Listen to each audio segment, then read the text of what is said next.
ఘోర వార్తాలోకంకు స్వాగతం. ఈనాటి ముఖ్యాంశాలు: ఎన్నికల్లో ధనబలం, అక్రమ మద్యం, ఉచితాల పంపిణీపై పగడ్బందీగా నిఘా, పతంజలి కేసులో బాబా రామ్దేవ్పై సుప్రీం ఆగ్రహం, జైలులో కేజ్రీవాల్ ధ్యానం, ఛత్తీస్గఢ్లో భారీ ఎన్కౌంటర్, నేటి మధ్యాహ్నం నుంచి సచివాలయాల్లో పింఛన్లు, ఈ 2 నెలలు అగ్నిగుండమే, కొందరు ఉన్నతాధికారులను పక్కన పెట్టిన కేంద్ర ఎన్నికల సంఘం, పాఠశాలలకు ఈ నెల 24 నుంచి వేసవి సెలవులు, చర్చకు వస్తా, నువ్వు సిద్ధమా, వైఎస్ వివేక కుమార్తె సునీత, విజయ డైరీ వ్యాన్లకు తనిఖీల దెబ్బ, పార్టీలోకి చేరిన పలువురికి వెంటనే అవకాశం, సూపర్ జైంట్స్ 2వ విజయం, రోజువారీ ఆహారంలో పిండి పదార్థాలు తప్పనిసరి. ఈరోజు వార్తలను చూద్దాం. ఎన్నికల్లో ధనబలం, అక్రమ మద్యం, ఉచితాల పంపిణీపై పగడ్బందీగా నిఘా. వచ్చే నెలలో లోక్సభతో పాటు అసెంబ్లీ ఎన్నికలు జరగనున్న ఆంధ్రప్రదేశ్కు కేంద్ర ఎన్నికల సంఘం ప్రత్యేక పరిశీలకులను నియమించింది. ఎన్నికల్లో డబ్బు, కండబలం, అక్రమ మద్యం, ఉచితాల పంపిణీపై పగడ్బందీగా నిఘా పెట్టేందుకు ఏపీ సహా బీహార్, మహారాష్ట్ర, ఒడిశా, ఉత్తరప్రదేశ్, పశ్చిమ బెంగాల్కు ఈ ప్రత్యేక పరిశీలకులు నియమితులయ్యారు. మంచి ట్రాక్ రికార్డు కలిగిన రిటైర్డ్ సివిల్ సర్వీస్ అధికారులను నియమించడమే కాక ఆయా రాష్ట్రాల్లో పర్యవేక్షించాల్సిన అంశాలను సిఈసి వివరించింది. ఆంధ్రప్రదేశ్కు సాధారణ ప్రత్యేక పరిశీలకునిగా retired IAS Rammohan Mishra, police ప్రత్యేక పరిశీలకునిగా దీపక్ మిశ్రా, వ్యయ పరిశీలకునిగా రిటైర్డ్ ఐఆర్ఎస్ నిగమ్ను నియమించినట్లు కేంద్ర ఎన్నికల సంఘం మంగళవారం ఒక ప్రకటనలో తెలిపింది. ఎన్నికలు నిష్పక్షపాతంగా జరిగేందుకు అవసరమైన చర్యలు తీసుకోవడంతో పాటు ఎన్నికల ప్రక్రియ కొనసాగుతున్న తీరుపై వీరు రాష్ట్ర వ్యాప్తంగా పర్యటిస్తూ నిఘా ఉంచుతారని పేర్కొంది. పతంజలి కేసులో బాబా రామ్దేవ్పై సుప్రీం ఆగ్రహం. ఆధునిక వైద్య శాస్త్రాలను తప్పుబడుతూ మరోసారి వాణిజ్య ప్రకటనలు ఇవ్వబోమని సుప్రీంకోర్టుకు చెప్పి కూడా అదే తప్పును పునరావృతం చేశారంటూ యోగా గురు రామ్దేవ్, పతంజలి ఆయుర్వేద ఎండి బాలకృష్ణలపై సర్వోన్నత న్యాయస్థానం తీవ్ర ఆగ్రహం వ్యక్తం చేసింది. వారు మంగళవారం వ్యక్తిగతంగా హాజరై క్షమాపణలు చెప్పినా తిరస్కరించింది. మనస్ఫూర్తిగా చెప్పలేదంటూ మండిపడింది. కోవిడ్ విజృంభణ సమయంలో అలోపతిని తక్కువ చేసి చూపుతూ తమ ఉత్పత్తులే రోగాలను నయం చేస్తాయని పతంజలి ప్రకటనలిచ్చింది. అయినా కేంద్రం చర్యలు తీసుకోకుండా కళ్ళు మూసుకుంది అంటూ జస్టిస్ హిమా కోహ్లీ నేతృత్వంలోని ధర్మాసనం ఆగ్రహం వ్యక్తం చేసింది. తప్పుడు ప్రకటనలు ఇవ్వబోమంటూ కోర్టు సంతృప్తి చెందేలా మరోసారి అఫిడవిట్లు సమర్పించాలని వారిని ఆదేశించింది.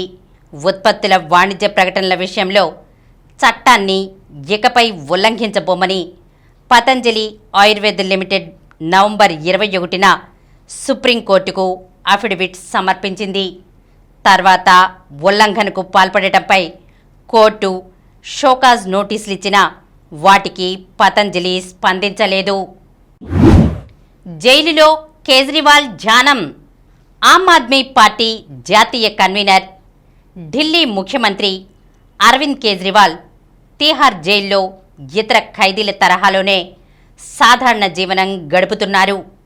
ఢిల్లీ లిక్కర్ స్కామ్లో కోర్టు ఆయనను 14 రోజుల పాటు జ్యుడిషియల్ కస్టడీ విధించిన సంగతి తెలిసిందే. సోమవారం సాయంత్రం 4 గంటలకు జైలుకు చేరుకున్న కేజ్రీవాల్ రాత్రంతా సరిగ్గా నిద్రపోలేదు. మంగళవారం తెల్లవారుజామున లేచారు. తన గదిలోనే తొలుత గంటకు పైగా ధ్యానం, యోగా చేశారు. ఉదయం 6:40 అల్పాహారం స్వీకరించారు. బ్రెడ్, టీ తీసుకున్నారు. మధ్యాహ్నం 12 గంటలకు భోజనం చేశారు. సాయంత్రం 5:30 అధికారులు ఆయనకు రాత్రి భోజనం అందించారు. జైలులో ఉదయం 5 గంటల నుంచి రాత్రి 11 గంటల వరకు టీవీ చూసే అవకాశం కేజ్రీవాల్కు కల్పించారు. దోమల బెడద లేకుండా బ్యారెక్లో తెర అమర్చారు. మధుమేహంతో బాధపడుతున్న కేజ్రీవాల్కు జైలు అధికారులు కుర్చీ, టేబుల్తో పాటు ప్రత్యేక మంచాన్ని ఏర్పాటు చేశారు. ఆయన రక్తంలో చక్కెర స్థాయిలను తెలుసుకోవడానికి షుగర్ సెన్సార్, గ్లూకోమీటర్ను అందుబాటులో ఉంచారు. మంగళవారం ఉదయం పరీక్షించగా చక్కెర స్థాయి కొంత పడిపోయినట్లు వెల్లడయ్యింది. ఛత్తీస్గఢ్లో భారీ ఎన్కౌంటర్. ఛత్తీస్గఢ్లో నక్సలైట్లకు భారీ ఎదురుదెబ్బ తగిలింది. బీజాపూర్ జిల్లాలో మంగళవారం పోలీసుల బలగాలు, మావోల నడుమ జరిగిన ఎదురుకాల్పుల్లో 10 మంది మావోయిస్టులు మృతి చెందారు.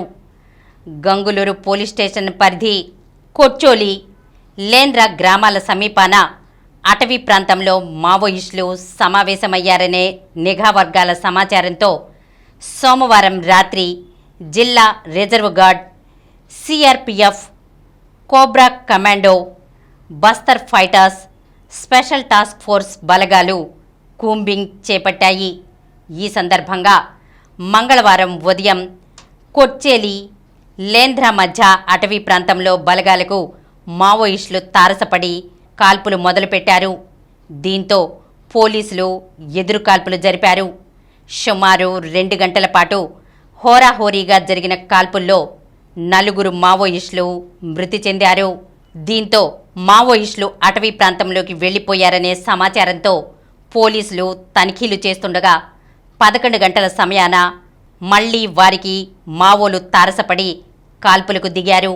ఈ క్రమంలో పోలీసులు జరిపిన ఎన్కౌంటర్లో మరో 6 మావోయిస్టులు మృతి చెందారు. మొత్తంగా 10 మంది మావోయిస్టులు మృతి చెందారని, ఇందులో ఒక మహిళ ఉన్నారని Bastar range IG P Sundarraju వెల్లడించారు. నేటి మధ్యాహ్నం నుంచి సచివాలయాల్లోనే పింఛన్లు. ఎండల కారణంగా ప్రత్యేక జాగ్రత్తలు తీసుకుంటూ బుధవారం మధ్యాహ్నం నుంచి రాష్ట్ర వ్యాప్తంగా అన్ని గ్రామ, వార్డు సచివాలయాల వద్ద పింఛన్ల పంపిణీ చేపట్టేలా రాష్ట్ర ప్రభుత్వం అన్ని జిల్లాల కలెక్టర్లకు ఆదేశాలు జారీ చేసింది.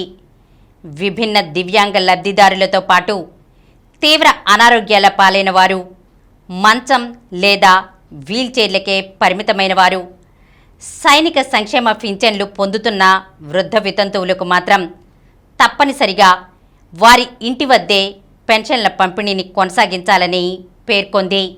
రాష్ట్ర వ్యాప్తంగా మొత్తం 65,69,904 మంది లబ్ధిదారులకు పింఛన్లు పంపిణీ చేసేందుకు 1,951.69 కోట్ల రూపాయల మొత్తాన్ని ఆయా గ్రామ, వార్డు సచివాలయాల వారీగా బ్యాంకులలో మంగళవారం రాత్రి నిధులు జమ చేసినట్లు అధికారులు తెలిపారు. ఈ 2 నెలలు అగ్నిగుండమే.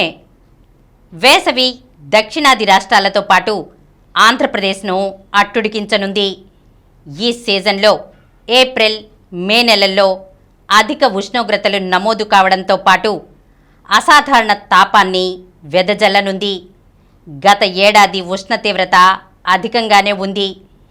ఈ వేసవిలో అంతకు మించి ఎండలు, వడగాల్పులకు ఆస్కారం ఉంటుందని భారత వాతావరణ శాఖ అంచనాకు వచ్చింది. కొందరు ఉన్నతాధికారులను పక్కన పెట్టిన కేంద్ర ఎన్నికల సంఘం. అధికార పార్టీ నాయకుల అడుగులకు మడుగులొత్తిన ఉన్నతాధికారులపై కేంద్ర ఎన్నికల సంఘం కొరడా ఝుళిపించింది. నిబంధనలకు పాతరేసిన ఈ సీనియర్ బ్యూరోక్రాట్లు వైకాపా కోసం ఆ పార్టీ కార్యకర్తలను మించి పనిచేస్తున్నారని ప్రతిపక్షాలు తీవ్ర ఆరోపణలు గుప్పించాయి. ఈసీకి పలుమార్లు ఫిర్యాదులు చేసి వారిని విధుల నుంచి తప్పించాలని విజ్ఞప్తి చేశాయి. వీటన్నింటినీ పరిగణలోకి తీసుకున్న కమిషన్ తన అధికారాలను ఉపయోగించి కఠిన చర్యలు తీసుకుంది.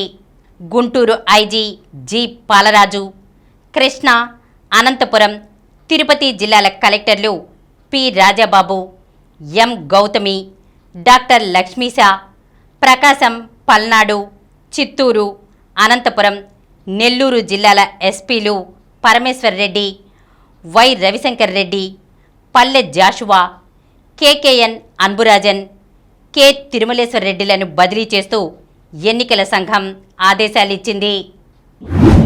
పాఠశాలలకు ఈ నెల 24 నుంచి వేసవి సెలవులు. రాష్ట్రంలోని పాఠశాలలకు ఈ నెల 24 నుంచి జూన్ 11 వరకు పాఠశాల విద్యాశాఖ వేసవి సెలవులు ప్రకటించింది. 2023-24 విద్యా సంవత్సరానికి ఈ నెల 23ను చివరి పని రోజుగా పేర్కొంది. ఈ మేరకు పాఠశాల విద్యాశాఖ కమిషనర్ సురేష్ కుమార్ ఆదేశాలు జారీ చేశారు. 2024-25 విద్యా సంవత్సరానికి సంబంధించి జూన్ 12 నుంచి పాఠశాలలు పునఃప్రారంభమవుతాయని తెలిపింది. చర్చకు వస్తా, నువ్వు సిద్ధమా? వైఎస్ వివేక కుమార్తె సునీత. వివేక హత్య కేసులో అవినాష్ రెడ్డిని ముఖ్యమంత్రి జగన్ ఎందుకు కాపాడుతున్నారు? అవినాష్ పాత్ర గురించి మరింత సమాచారం బయటకొస్తే కీలకమైన ఇతర వివరాలేవైనా వెలుగు చూస్తాయని జగన్ భయపడుతున్నారా అని వైఎస్ వివేకానందరెడ్డి కుమార్తె సునీత ప్రశ్నించారు. ఆయన ఎందుకు భయపడుతున్నారో ప్రజలు అర్థం చేసుకోవాలని సూచించారు. వివేకాను చంపిన వారెవరో ప్రజలకు తెలుసంటూ ఇటీవల వ్యాఖ్యానించిన జగన్కు కూడా ఎవరు చంపించారో తెలిసే ఉంటుంది కదా. ఆ విషయం ఆయన ఎందుకు బయటపెట్టట్లేదని నిలదీశారు. షర్మిలను కడప లోక్సభ అభ్యర్థిగా నిలబెట్టాలని వివేక భావించటం వల్లే ఆయన్ను లేకుండా చేశారా? తదితర విషయాలన్నీ బయటకు రావాలని డిమాండ్ చేశారు. అవినాష్ను వెనకేసుకొస్తూ అసెంబ్లీలో మాట్లాడడం మినహా 5 ఏళ్లలో ఒక్కసారి కూడా వివేక హత్య గురించి మాట్లాడని జగన్ ఇన్నాళ్ల తర్వాత మళ్ళీ ఇప్పుడు దాన్ని ప్రస్తావించడంలో ఆంతర్యమేంటని ప్రశ్నించారు.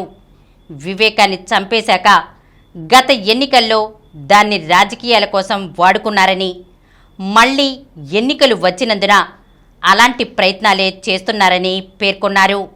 రాష్ట్రంలో హత్య రాజకీయాలకు చోటు ఉండకూడదని అన్నారు.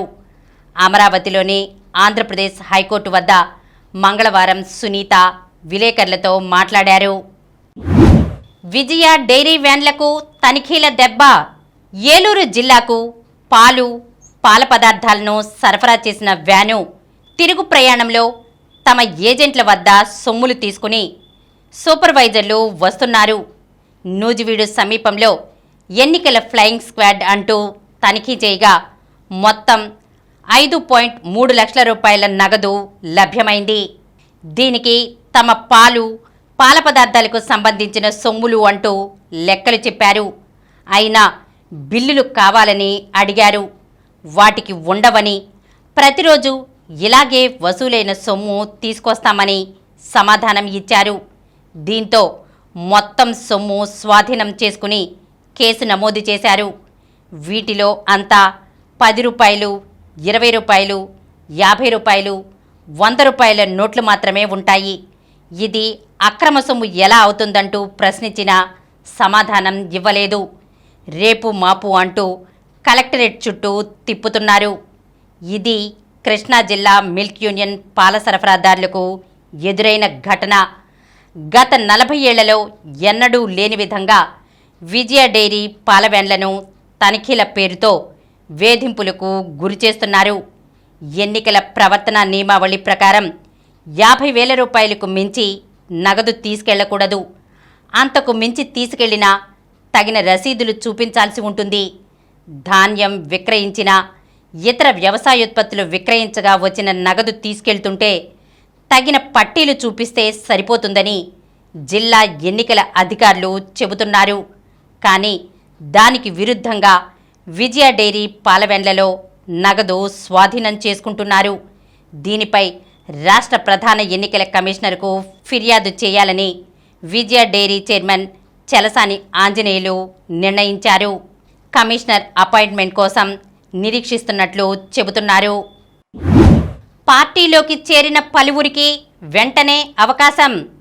భాజపాలోకి గత 3 నెలల్లో 14 మంది ఎంపీలు, 5 మాజీ ఎంపీలు, 14 మంది ఎమ్మెల్యేలు, 1 మాజీ వాయుసేనాధిపతి, 1 మాజీ న్యాయమూర్తి, 1 మాజీ రాయబారి, 1 మాజీ ముఖ్యమంత్రి చేరారు. మార్చి 2వ తేదీ నుంచి 31వ తేదీ వరకు ప్రకటించిన లోక్సభ అభ్యర్థుల జాబితాల్లో ఇందులోని 25 మందికి స్థానం దక్కింది.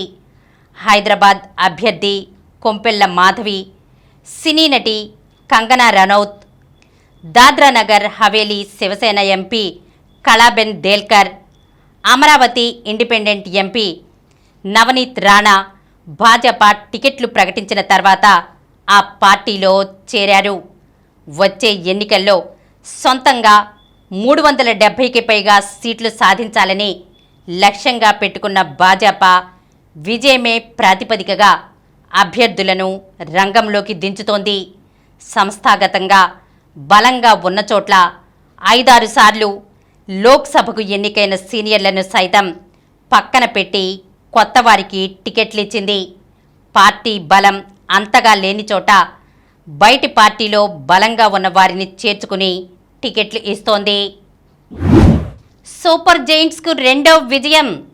అందివచ్చిన అవకాశాన్ని వదులుకోకుండా నిప్పులు చెరిగే బంతులతో మరోసారి లక్నో పేస్ బౌలర్ మయాంక్ యాదవ్ హడలెత్తించాడు.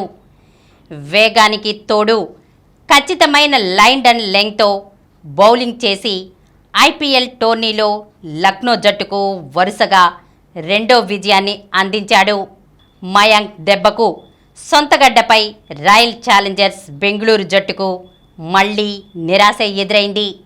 మయాంక్తో పాటు డికాక్, నికోలస్ పూరన్ రాణించడంతో మంగళవారం జరిగిన ఈ మ్యాచ్లో లక్నో సూపర్ జెయింట్స్ 28 పరుగుల తేడాతో గెలిచింది. రోజువారీ ఆహారంలో పిండి పదార్థాలు తప్పనిసరి. బరువు తగ్గడంతో పాటు ఫిట్గా ఉండేందుకు ఈ మధ్య చాలామంది జిమ్ చేస్తూ రకరకాల డైట్లు అనుసరిస్తున్నారు. అందులో భాగంగా కార్బోహైడ్రేట్లు బాగా తగ్గించి వాటికి బదులుగా ప్రోటీన్ డైట్ తీసుకుంటున్నారు. కానీ రోజువారీ ఆహారంలో పిండి పదార్థాలు తప్పనిసరి అంటున్నారు పోషక నిపుణులు. శ్వాసించాలన్నా, మెదడులో ఆలోచన పుట్టాలన్నా, ఆఖరుకు మనం కదలాలన్నా శక్తి కావాలి. ఆ శక్తి వనరులు పిండి పదార్థాలే. ముఖ్యంగా మనిషి మెదడు కేవలం కార్బోహైడ్రేట్ల నుంచే శక్తిని గ్రహిస్తుంది. అది తగినంత పాళ్లలో అందకపోతే ఆలోచన శక్తి దెబ్బతింటుంది. కాబట్టి సంక్లిష్ట కార్బోహైడ్రేట్లు పుష్కలంగా ఉండే సిరిధాన్యాలు, జొన్నలు, రాగులు, సజ్జలు వంటి వాటిని తప్పక తీసుకోవాలి. ఇవి తక్కువ గ్లైసెమిక్ ఇండెక్స్ను కలిగి ఉంటాయి. అలాగే పండ్లు, కూరగాయలు, పాలు, పెరుగు కూడా ఆరోగ్యకరమైన పిండి పదార్థాలకు మంచి వనరులే. వీటి నుంచి వచ్చే గ్లూకోజ్ వల్ల ఎలాంటి హాని ఉండదు. ఇంకా బఠానీ, పప్పు ధాన్యాలు, క్వినోవా, బంగాళదుంప, black beans, barley, oats, carrot, అరటి, బ్రకోలీ వంటివన్నీ సంక్లిష్ట కార్బోహైడ్రేట్లకు మంచి నిల్వలు. కేవలం ప్రాసెసింగ్ చేసిన చక్కెరలు మాత్రమే మంచివి కాదు అని వివరిస్తున్నారు. ఇప్పుడు కొన్ని సంక్షిప్త వార్తలను చూద్దాం. ఈ నెల 15లోగా పోస్టల్ బ్యాలెట్ కోసం నమోదు చేసుకోండి.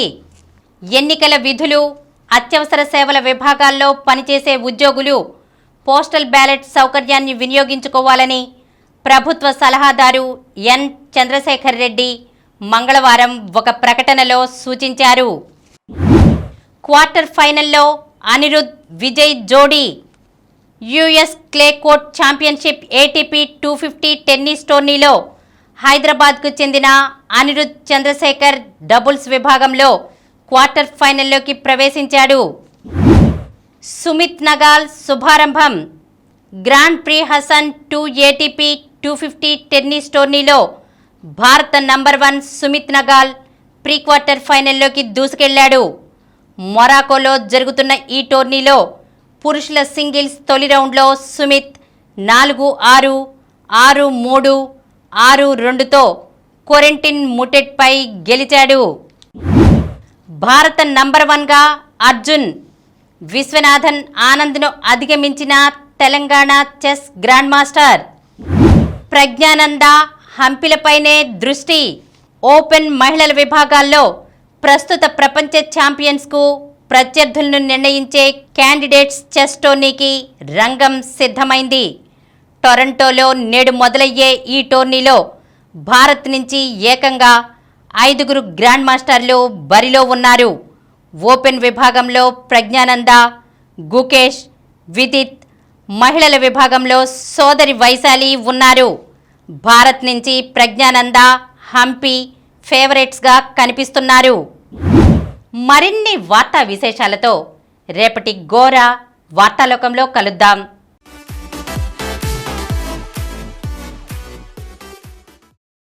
ప్రతిరోజు వార్తా విశేషాల కోసం అనతి కాలంలోనే 20 కోట్ల వ్యూస్ సాధించిన డాక్టర్ సమరం మల్టీ ఛానల్ నెట్వర్క్ సమర్పించు గోరా వార్తాలోకంకు సబ్స్క్రైబ్ చేయండి, లైక్ చేయండి, మీ ఫ్రెండ్స్కి షేర్ చేయండి.